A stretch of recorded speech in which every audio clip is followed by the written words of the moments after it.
আগামী 22 এপ্রিল থেকে অনুষ্ঠিত হতে যাওয়া অষ্টম লন্ডন বেঙ্গলি ফিল্ম ফেস্টিভ্যাল সামনে রেখে সংবাদ সম্মেলন করেছেন আয়োজকরা।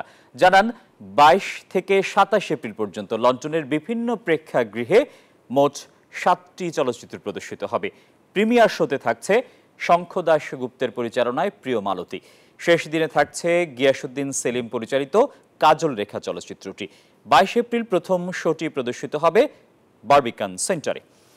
বান্ডেল থাকলে প্রতি সেনমানিতে টাকা বাঁচবে। বিকাশ সেনমানি বান্ডেল কিনে জিতুন প্রতি লেনদেনে। এ সময় উপস্থিত ছিলেন councillor Parvez Ahmed, canary wharf গ্রুপের সাবেক ডিরেক্টর ডক্টর জাকির খান, টাওয়ার হেমলেটসের সাবেক স্পিকার আহবাব হোসেন সহ অনেকে। বাংলা সিনেমাকে আন্তর্জাতিক অঙ্গনে পৌঁছে দেয়াই এই ফেস্টিভ্যালের লক্ষ্য জানান আয়োজক কালচার হেরিটেজ অ্যান্ড লাইব্রেরিজ কমিটির চেয়ারম্যান মনসুর আলী ও দিলরুবা ইয়াসমিন রুহি। এখন আমরা অনেকটাই প্রসারিত, আমরা পারছি ফিল্ম মেকারদের নিয়ে আসতে বা আরেকটু বড় পরিসরে করতে, এবং আমাদের ভেন্যুগুলো খুব চমৎকার হয়েছে।